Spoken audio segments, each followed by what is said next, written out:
राजा विक्रम ने बहुत से राक्षस देखे थे, लेकिन आज जो उनके सामने था वह न इंसान था, न भूत, बल्कि एक ऐसी परछाई जो चाहकर भी किसी की नहीं बनती थी।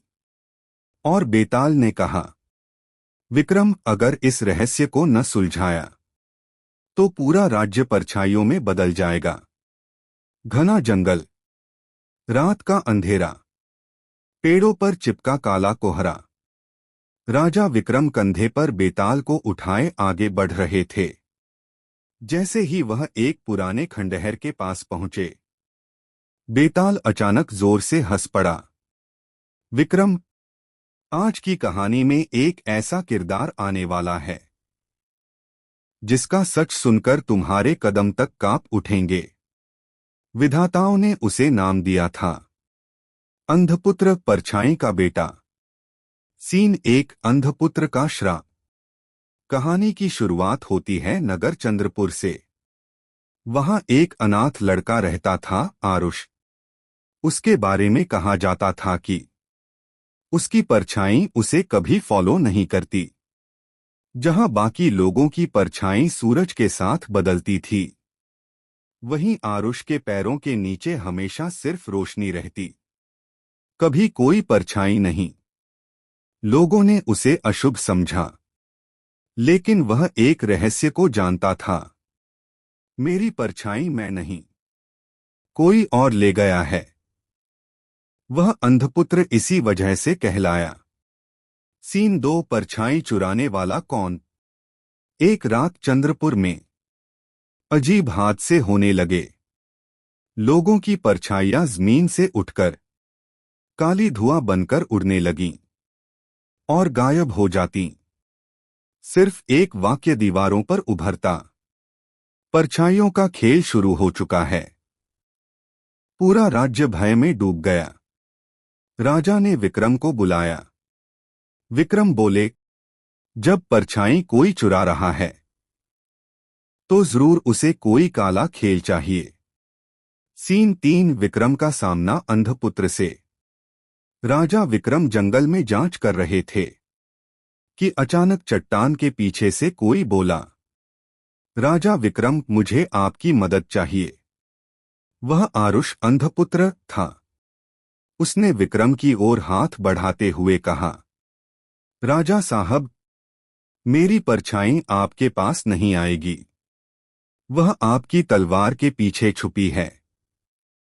विक्रम चौंक गए, तलवार पर नजर डाली और सचमुच वहां हल्की सी किसी परछाई का धुंधलापन झिलमिला रहा था।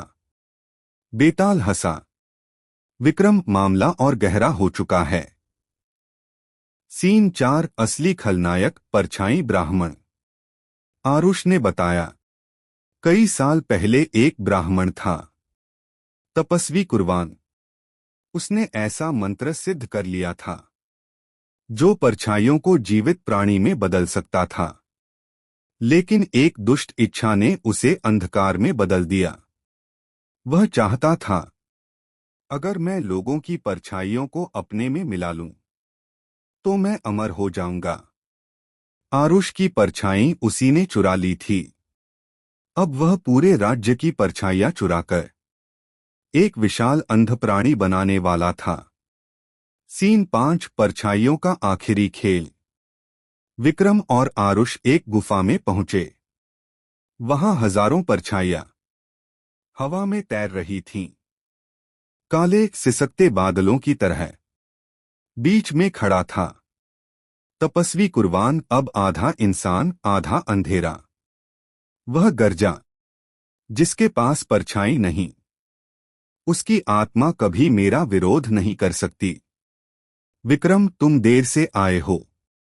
विक्रम ने तलवार उठाई, लेकिन अचानक उसकी अपनी परछाई धुएं की तरह उठकर कुर्बान में समाने लगी। वह चीखा, विक्रम, तुम्हारी परछाई बड़ी ताकतवर है। आरुष चिल्लाया, राजा साहब, अपनी परछाई बचाइए। सीन 6, बेताल का अंतिम संकेत। बेताल ने विक्रम से कहा, विक्रम, अंधकार को हराने के लिए प्रकाश नहीं, उसका स्रोत चाहिए। विक्रम ने तुरंत अपना कुंडल उतारकर आरुष को दिया। जैसे ही कुंडल में मौजूद पवित्र अग्नि मंत्र आरुष के हाथ में आया, उसकी खोई हुई परछाई चमक उठी। वह सीधे कुर्बान पर जाकर चिपक गई। कुर्बान की शक्ति टूट गई। परछाइयां वापस लोगों के पैरों में लौट गईं और कुर्बान धुएं की तरह हवा में मिट गया। सीन 7 कहानी का ट्विस्ट एंड। विक्रम ने आरुष से कहा, अब तुम श्राप मुक्त हो। आरुष मुस्कुराया, नहीं महाराज, अभी नहीं। वह धीरे से बोला, मेरी परछाई लौट आई है, पर वह मेरी नहीं, उस लड़के की परछाई है जो कुर्बान को रोकते हुए मारा गया था। विक्रम चौंक उठे। आरुष जंगल में गुम हो गया। बेताल बोला, विक्रम, वह लड़का अब इस दुनिया का नहीं, पर उसकी परछाई आज भी उसे ढूंढ रही है। विक्रम थर्रा उठे। कहानी यहीं खत्म हुई, लेकिन रहस्य अभी भी जिंदा है।